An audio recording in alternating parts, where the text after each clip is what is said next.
ललित जी भाग्यशाली आदमी है, कहेंगे यही बात।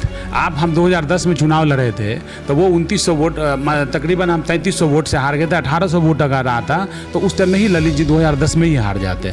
दूसरी बात, ललित जी ना थोड़ा सा अपने आप को 5 बार एमएलए हो गए तो थोड़ा बुद्धिमान एमएलए हैं। कभी किसी को तोड़ लेते हैं, कभी किसी को तोड़ लेते हैं। महादलित किए थे, महादलित में कौन कौन लोग आए थे याद है? राम आए थे, मुसर समाज आए थे, जिसको कोई नहीं। पासवान समाज उस टाइम में आगे थे, नो डाउट, उनका प्रतिनिधि एमएलए एमपी होते थे। आज मालूम है एक अशोक कुमार राम तो अभी आए हैं, मान लीजिए कांग्रेस के कद्दावर नेता, उनका वेलकम है, अभिनंदन करते हैं, स्वागत करते हैं। पार्टी स्वागत किया तो हम लोग तो कार्यकर्ता है, वर्कर। माननीय मुख्यमंत्री जी, माननीय राष्ट्रीय कार्यकारिणी अध्यक्ष माननीय संजय झा जी और तय करेंगे। मान लिया उनका काम है, पार्टी का काम है। हम ही नहीं कह रहे हैं कि मेरा घोषणा हो गया। हम आपको बता रहे हैं, वो तो मंच से बोले थे, आप भी सुने थे। उनके मन में संजय बाबू को, माने पूरे जेडीयू परिवार को और पूरे एनडीए परिवार को कसक है कि 9 सीट जीते पिछले चुनाव में 2020 में, 1 ग्रामीण हार गए। इसलिए उस दिन भी आप एनडीए का सम्मेलन हुआ था कपूरी चौक पे, तो सारे नेता माननीय संजय बाबू को भी टसक है कि इस बार अभी तक मुख्यमंत्री जी बनने में जो भागीदारी नहीं ग्रामीण विधानसभा का हुआ, तो इस बार 2025 में यहाँ से एमएलए जिस पार्टी को टिकट मिलेगा एनडीए से, जो कैंडिडेट होगा यहाँ से जीत करके, इतिहास लिखने में अगर किसी का भी लिखाएगा तो माननीय नीतीश कुमार जी का गोल्डन अक्षर से लिखाएगा। 50 साल का आने के वाले समय में आप जो आप समझ लिए ना, 2006 में जब वो पंचायती राज में रिजर्वेशन की है, 50% रिजर्वेशन लागू हो गया।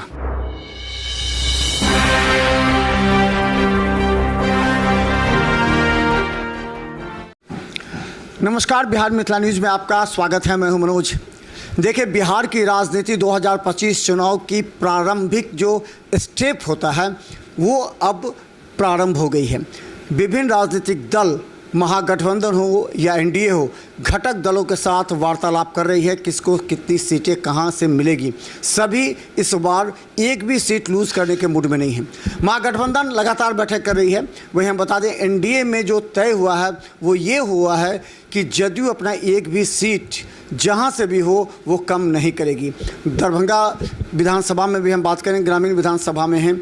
हमारे साथ डॉक्टर अशरफ हुसैन हैं, जिनका राजनीतिक जीवन जिला परिषद अध्यक्ष से प्रारंभ हुआ था, उससे लेकर के अब वो विधायक में इस बार हर वो जगह जहां जनता प्रताड़ित है, जो अभी के वर्तमान विधायक हैं और पहले मंत्री भी रह चुके हैं ललित यादव से, उस जनता के बीच में जाकर जब समस्या को देखते हैं उन्हें लगता है कि ग्रामीण विधानसभा 10 वर्ष में काफ़ी पिछड़ गया। हमारे साथ डॉक्टर अशरफ हुसैन है, आपका स्वागत है।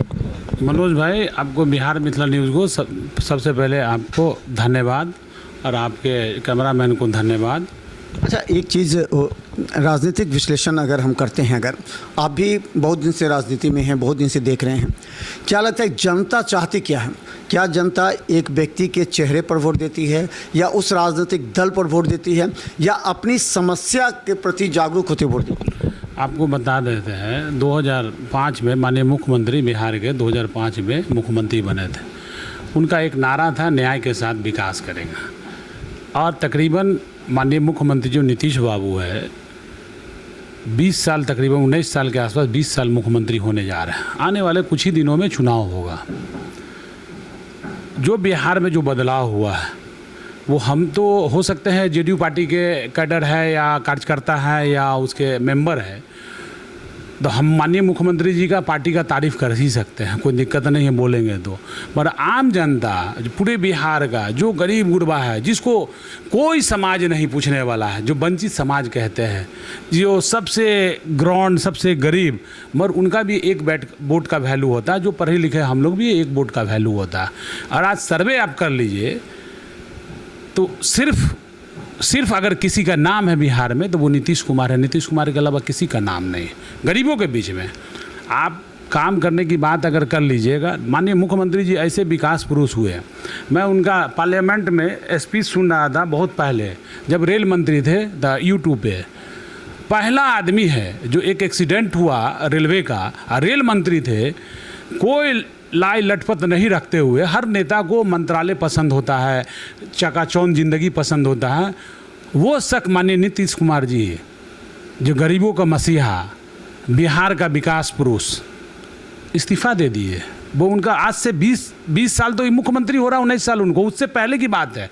अटल बिहारी वाजपेयी माननीय प्रधानमंत्री जी थे, उस टाइम की बात है। थोड़ा सा इतने रिस्पॉन्सिबल आदमी है। उसके बाद उनको जो बिहार मिला था, बिहार उखड़ा हुआ, बिखरा हुआ, कहीं रोड नहीं, कहीं नाला नहीं। आज आप पूरे बिहार के किसी कोना में से 6 घंटा में आप पटना पहुंच सकते हैं राजधानी से।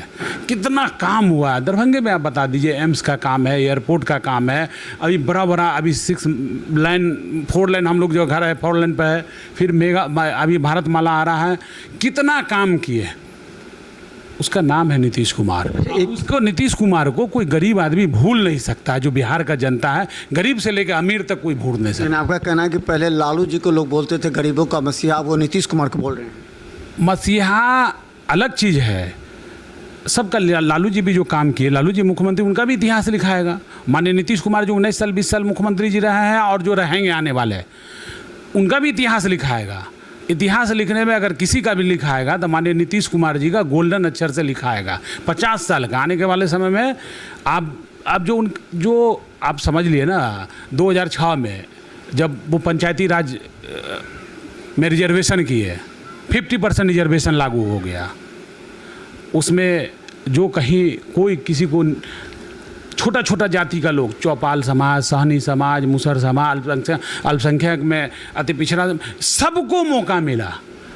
आज हम लोग मान लें कि पूरे बिहार में आप एक तरह से आप कोई भी आप चर्चा करेंगे तो एक पार्टी का लोग नाम नहीं लेगा, हर डेग पे अलग है। एक चीज़ और हम ग्रामीण विधानसभा की भी चर्चा करेंगे।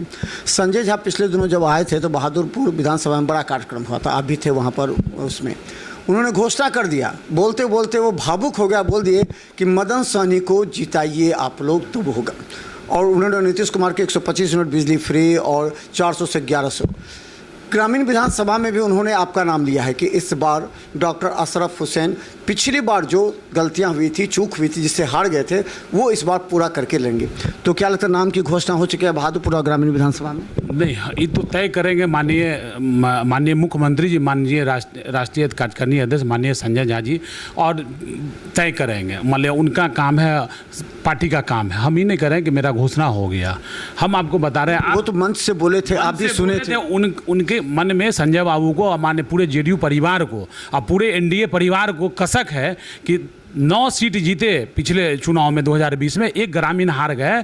इसलिए उस दिन भी आप एनडीए का सम्मेलन हुआ था कपूरी चौक पे, तो सारे नेता माननीय संजय बाबू को भी टसक है कि इस बार अभी तक मुख्यमंत्री जी बनने में जो भागीदारी नहीं ग्रामीण विधानसभा का हुआ, तो इस बार 2025 में यहाँ से एमएलए जिस पार्टी को टिकट मिलेगा एनडीए से, जो कैंडिडेट होगा यहाँ से जीत करके इस बार जाएंगे और माननीय मुख्यमंत्री जी को सपोर्ट करेंगे। संजय बाबू का ये बहुत अंदर से ख्वाहिश है, आप संजय बाबू का बहुत ख्वाहिश है कि यहाँ ग्रामीण में इस बार अपना एमएलए हो। उन्होंने इनडायरेक्ट में तो बोल ही दिया कि ग्रामीण से। अच्छा, एक चीज़ बताइए, अशोक कुमार जदयू में शामिल हो गए, कांग्रेस के पुराने नेता थे, तो क्या लगता है उस जातिगत समीकरण पर भी कुछ बेनिफिट मिल सकता है, फायदा मिलेगा अशोक कुमार के जदयू में आने? आपको मालूम होगा माननीय मुख्यमंत्री जी दलित से महादलित किए थे। महादलित में कौन कौन लोग आए थे याद है?